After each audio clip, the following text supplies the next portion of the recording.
Okay, so thank you, Charlie. It's a pleasure to be here at ULA to share my story. So I'm Katie Palermo. I'm 17 years old, and I am a senior in high school at Lionstown High School in LaGrange. And here today with me are my mom and dad, Jim and Joan, and I have an older sister, Maddie, who is a senior at the University of Michigan. And sadly, Lilly, our miniature Australian Shepherd, was not able to make time for the conference. She's that mom. So now for the reason why I'm here to talk today. In summer of 2011, I was diagnosed with acute lymphoblastic leukemia, ALL, and age 12 and going through intense chemotherapy was not part of my middle school plan, but it kind of forced its way in there. I underwent treatment for 2.5 years and finished the fall of my freshman year of high school. Honestly, enduring middle school and chemotherapy at the same time really deserved a medal. As a bald teenage girl, there was no going under the radar in junior high. When I thought I was all in the clear, winter break of my sophomore year while in Bora Bora on my Make-A-Wish trip, I experienced a rare relapse of my leukemia, or as I call it, leukemia 2.0. With the relapse came new protocol from the UK and an even more intense chemotherapy. It was so intense that I was unable to attend second semester of sophomore year.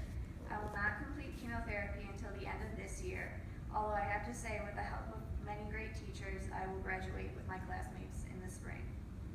During close to 5 combined years of treatment, including 65 nights in the hospital, I've taken part in many clinical trials. Some were voluntary while others were not an option. The first clinical trial experience was only a month after I was originally diagnosed. I had a severe allergic reaction to my second dose of one of the major chemotherapy drugs, pegaspargines, almost immediately after receiving it. My throat started to close up and I had difficulty breathing, which I later learned was called anaphylaxis. Luckily, I was part of a brand new protocol that changed the way PEG was given. Before, they would give it all at once in shots, and if a person had a reaction like mine, they would end up in the ICU until it wore off, at least a couple of days. Mine was given by IV so they could stop it as soon as the reaction started. The protocol was changed to IV infusion because at least 25% of patients had some sort of allergic reaction to pegaspargines. After they got my allergic reaction under control, my doctor, Elaine Morgan, introduced us to a trial for a medicine called Erwinia to replace the medicine I was allergic to. When I came to sign up for the trial, we were handed a packet and signed some forms. That was the extent of agreeing to the trial. The drug Erwinia sounded straight out of a cartoon. The way of administering the drug was anything but fun, though. Giving it via IV was not an option at the time. Instead, 2 large syringes of the medicine were inserted into my thigh muscles to give the medicine. Post-injection, I was held in the waiting room at Children's Memorial Hospital in Lincoln Park, the old one, for 2 hours to make sure my injection site didn't react. The first time I received it, I had a slight reaction, swelling in my thigh muscle, but they decided it was from where the shot was given, not the medicine itself. I never had that reaction again. The rounds of chemo were 3 times a week for 2 weeks in a row, with 2 weeks between for the first 7 months of my treatment. Generally, the study made me sore in the thigh muscles, but I think that's the case for anyone that would be getting 2 giant shots there that many times. However, I felt pretty good for being on chemotherapy, but many tears were shed when receiving the shots. The study did not require me to fill out any additional paperwork. It just became part of my treatment protocol. I think they might have drawn a couple additional vials of blood, but since it all came off the same blood draw, I didn't really suffer from being in this one. As a side note, when I relapsed, I did not have to endure the horrible shots again because By then, another clinical trial proved that it was just as effective to give Erwinia via IV. Getting it through IV, I did have a lot more nausea, but it was a lot better than the shot pain. This alone makes me a strong believer in the need for these clinical trials. As a suggestion, I would have had the group give examples of just ways to make the shots a lot less painful, like numbing the area. And through my experience with many lumbar punctures, my nurses and I found out that using numbing cream while on the area while also icing, it aided in decreasing the pain when receiving the shot. And then also the use of our child life specialist during the injections helped a lot also too, because she had an iPad to distract me and she played games and YouTube videos with me, which helped tremendously. And personally, my favorite was Would You Rather, and the best question I still remember, like even now, was would you rather have webbed fingers and toes or only breathe out of your nose? So, I mean, it's not, I don't think it's that hard of a question, but some people are just saying they want to breathe out of their nose. I personally couldn't do it. It's like if you get a cold. While waiting to be cleared to go home after my Erwinia shots, another study group came to us in the waiting room asking me to participate in a clinical trial. They were studying how teens felt when receiving chemotherapy over a period of time. It was a fatigue study where I would answer questions on the computer or the phone, so the computer, once a week for 2 months regarding how I was feeling overall. Touchscreen laptops were provided in the waiting area to answer the first survey. My mom also had to answer the survey at the same time. This group was attractive to me because I was told that once we were finished with the study, we would be paid $15, which we were, and I'm pretty sure I spent it all in Starbucks. Also, my mom told me it would be good to do to help like other cancer kids too, I guess. So, this study wasn't taxing physically, but I found it hard to remember to do the surveys weekly since I already had so much going on in my 7th grade life. At the end, they gave us a graph showing that my fatigue was not higher than any normal teenager, which was encouraging, but also a bit surprising. The clinical trial that has had the most impact on me was a fertility preservation study. After hearing the devastating news that my leukemia had returned, my parents had asked many questions. One was how my fertility would be affected by the second round of chemo. And just for clarification, that is a stuffed ovary. So, yeah, just if you were a little confused. And as a 15-year-old, I clearly was not worried about whether I was going to have kids anytime soon, but I knew that future me would be thanking my parents for asking the question. The first time I had treatment, we were told that the chemotherapy I received would not affect my fertility. However, after my relapse, my doctor said fertility was a concern. Dr. Morgan then mentioned that Lilly was conducting a fertility preservation study that I might be a candidate for. She got in touch with the doctor and nurse at Lilly in charge of the study.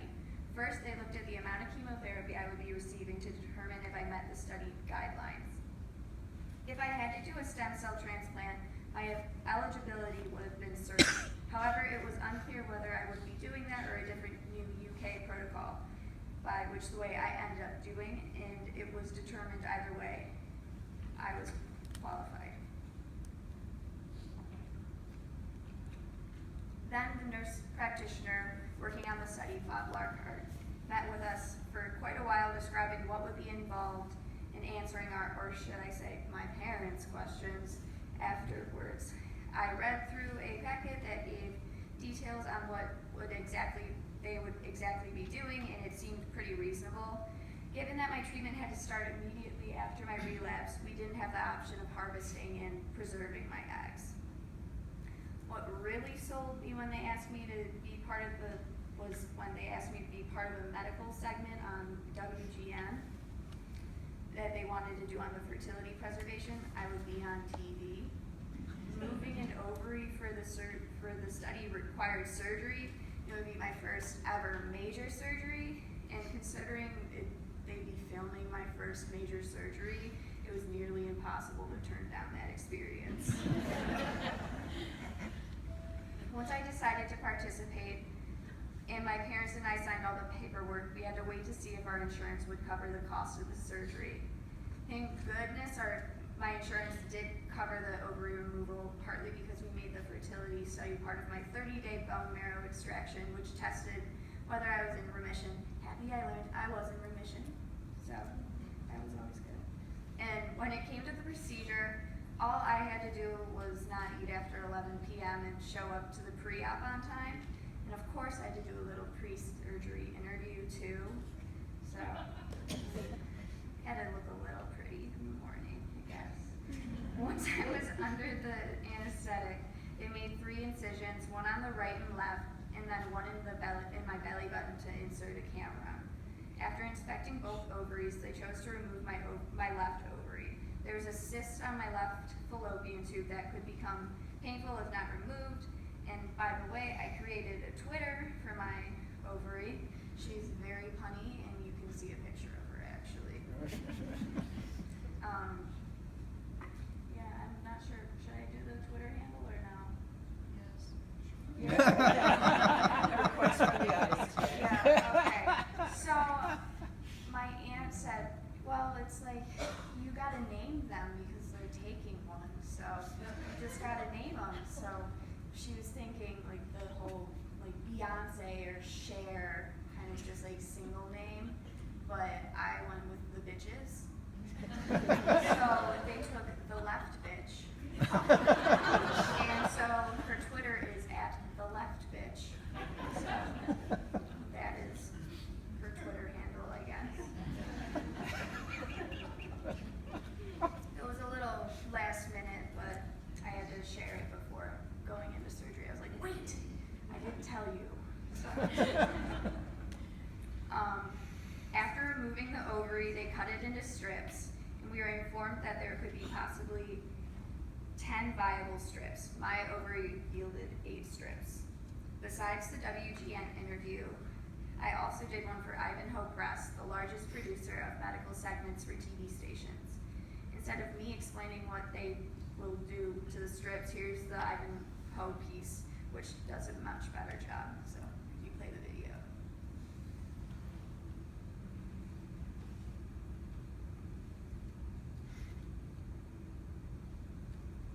When 17-year-old Katie Palermo learned her leukemia was back, her main concern was chemo, not kids. It's just kind of like school, friends. I'm not thinking about having kids. But her mother knew Katie might feel differently in 10 years. She also knew it was likely a second bout of chemo would destroy any future hopes for children. Kate said to me at first, she goes, well, Mom, can't imagine adoption being a bad option. And I said, yeah, but I still want you to have this one. Not too long ago, Katie's only option would have been to harvest her eggs. But a new option involves removing one ovary and freezing it. The ovary is actually sectioned into very thin strips so that later on down the road, when that tissue is ready to be used, it's not necessary to thaw or unfreeze the whole ovary at one time. You can just unfreeze just the strips that are needed. Researchers are currently working to grow a human egg from stem cells in ovarian tissue. A similar procedure can be done to preserve sperm in boys. So in our youngest patient, who was 5 months old, he had between 1/3 and one half of his testicle removed, which gave plenty of tissue to be frozen for later use. Doctors hope the technology grows as the young patients do. I wasn't thinking about having kids then, and I'm still not thinking about it, but I feel that I'm going to be happy that I have that option later in life. I'm Marty Salt reporting.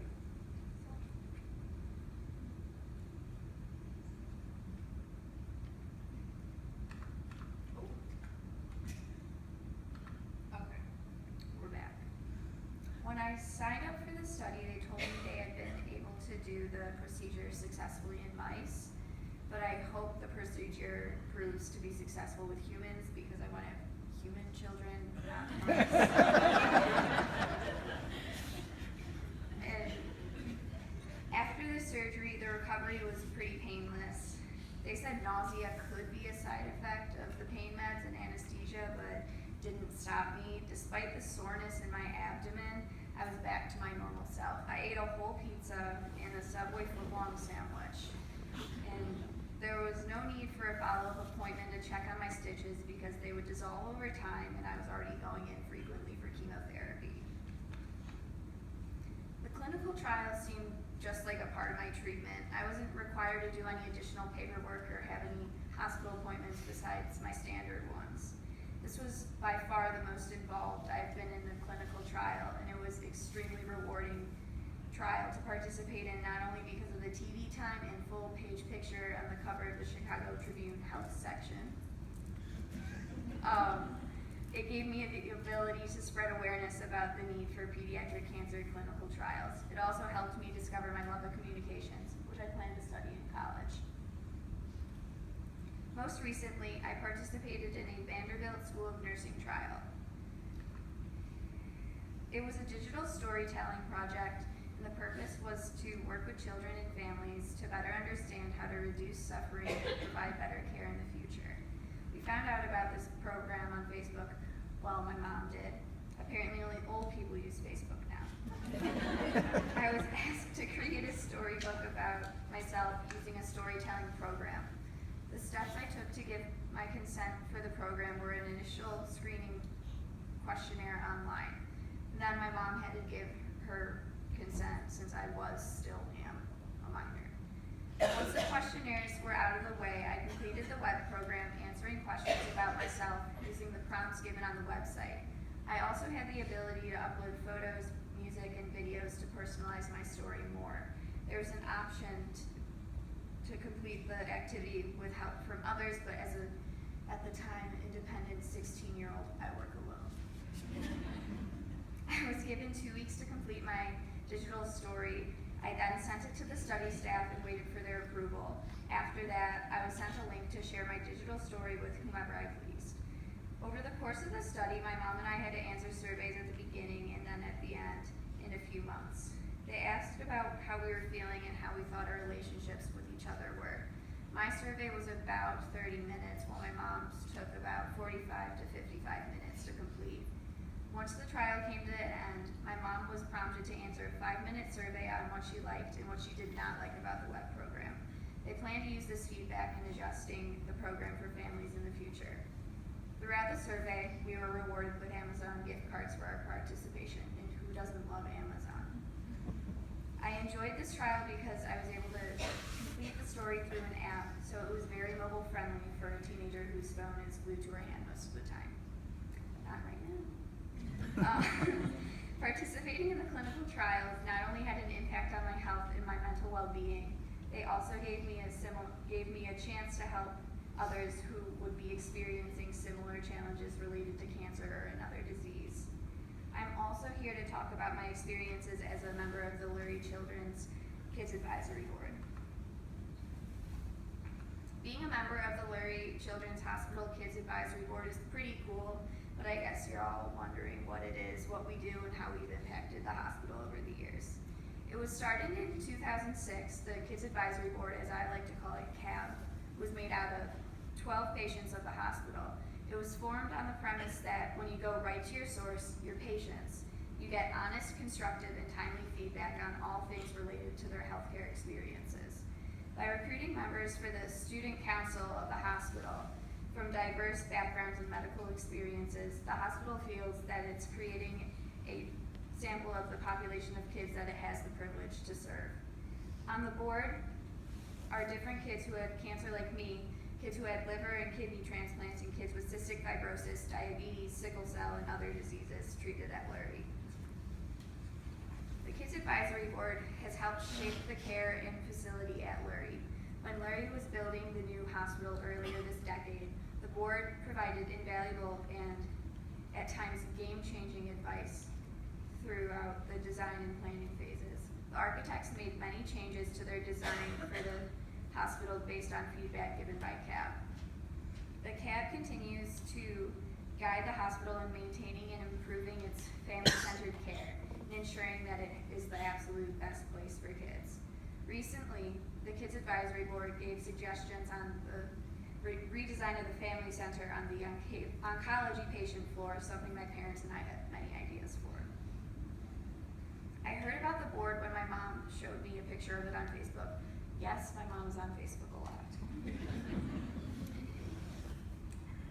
Then we asked the child life specialist for the outpatient hematology oncology floor about joining the board, but we learned there was already a full board of 12 members and there was a representative of the HEMONC division already. However, the member from the HEMONC was graduating soon, so I was able to join fall of 2014. Since joining CAB, I not have only met new kids from different floors of the hospital that I wouldn't have interacted with otherwise, I have gained a broader knowledge of how the hospital makes changes and how rigorous of a process it is. One of the projects I reviewed was the POKE plan. The POKE plan is written in EPIC that details children's preferences on doing any type of poke, so a blood draw, an IV start, or a port access. They note whether a kid likes to use numbing cream, prefers to look at an iPad while being poked, or sitting on their parent's lap, so that's not an option for me though. By doing this, the nurses know the patient's preferences without having to ask every time, since when you're on a getting blood drawn a lot, you don't want to continue to repeat yourself, and it just kind of gets tedious, I'd say. Like I said earlier during pokes, I'm a fan of the iPad or just talking and catching up with my nurses, so that's noted in my plan. It also specifically says not to count when they are going to poke me and to use a certain size needle for accessing my port. Originally piloted on the HEMONC outpatient floor, this initiative has now rolled out to the entire hospital and all satellite facilities. CAP also created a survey for inpatients about their hospital stays and then conducted interviews using the surveys with current inpatients. The survey gave feedback to the patient safety department about ways to continue to make our patients safe. As members of CAB, we learned about the plans in place, but also determined what we could do to help. Each year, Kids Advisory Board engages in doctor dialogue, including meeting with chief residents and representatives from each resident year to share their hospital experiences and give tips on things that could be done better. CAB has discussed what it might cause a patient to leave or want to leave against medical advice, and how the hospital might have better ideas as to prevent that situation. Once an outside company that Lilly has worked with came to CAB for advice on other locations they could use to provide a virtual experience for the patients in the hospital network. For example, they covered the Chicago Auto Show with press access so patients could see it before the chaos began. We suggested Lollapalooza, tours of the Lincoln Park Zoo, and the Skydeck at Sears Tower. Still can't bring myself to say Willis Tower. Around Earth Day, we meet with the hospital's green team to suggest initiatives to make the hospital more environmentally friendly. My personal favorite meeting was when the board walked down to the Apple store on nearby Michigan Avenue to meet with some of the store's staff. The Apple staff asked what they could do to improve patient experience with applications or classes to get patients and their families up and out of their rooms, to the hospital's family resource floor where other patient activities happen, including hospital bingo, which I am known to cheat at. Being the representative of the HEMONC departments, I was able to remind the group that when we are inpatient, we are not allowed to leave the floor, and in some cases, not even our room due to our compromised immune systems. The Apple staff was unaware of this, so they had to factor in that some kids will really want to participate, but their illness limits their possibilities while in the hospital. CAB has given suggestions to improve the program that is used on the TVs in the hospital, which is called the Get Well Network, to make it appeal more to the teen crowd. We have also met with patient linens to talk about the gowns, surgery, shorts and pants, hospital socks, sheets, and blankets. Many times, Food Services has asked Kids Advisory Board for input on the menu if we had any suggestions for changes or additions. They serve us some of the food available on the menu and ask us what we think. Recently, they asked if we were to add another vegetable to the menu. Cauliflower won, but I was mushrooms all the way. You can't win them all, I guess. Kids Advisory Board also gives input to healthcare companies. In September, CAB provided feedback to Eli Lilly's Mary Short on the Ascent template, for one pamphlet for young children and another for the older children. Some of my fellow members noticed that on the older child template for Ascent, that the kid on the front cover had sadness in his eyes, and we decided that the expression was not very inviting. Our frequent guest, Dr. Susan McCauley, also noted that the doctor-looking figures, aka the ones in the long lab coats, were strictly male while the nurses were female. Kids Advisory Board is also part of Charlie's group ICANN. Along with the projects we do with Kids Advisory Board, we also participate in ICANN initiatives. Quarterly, we meet with Dr. McCauley, a doctor at Lilly, to discuss ICANN initiatives. We have given advice on the design of a clinical trial that was in development. A pharmaceutical company asked all of ICANN to review a study that was being planned for a new treatment for influenza. CAB received protocol and answered the questions via SurveyMonkey, and the overall feedback from all ICANN groups impacted the design and success of the research study. Members ages 8 to 13 completed a survey reviewing Stressor, an online stress management tool for kids. They were asked to look briefly at the website before completing the survey. Another survey was submitted to CAB and was aimed to get feedback on a planned clinical trial for cystic fibrosis patients. ICANN has been working with 2 NIH researchers who are developing an interactive educational resource to teach kids about clinical research. The resource will be free and widely accessible tool for all kids in the U.S. and all over the world. CAP provided some input into this resource. So, in conclusion, I am thankful for the clinical trials in which I participated. Some have given me opportunities I otherwise would not have had. Others have given me the ability to make things better for other kids going through this awful experience. The Kids Advisory Board, in addition to giving me the opportunity to make things better for future patients, made me feel like I had the power to shape the care that will be given to me.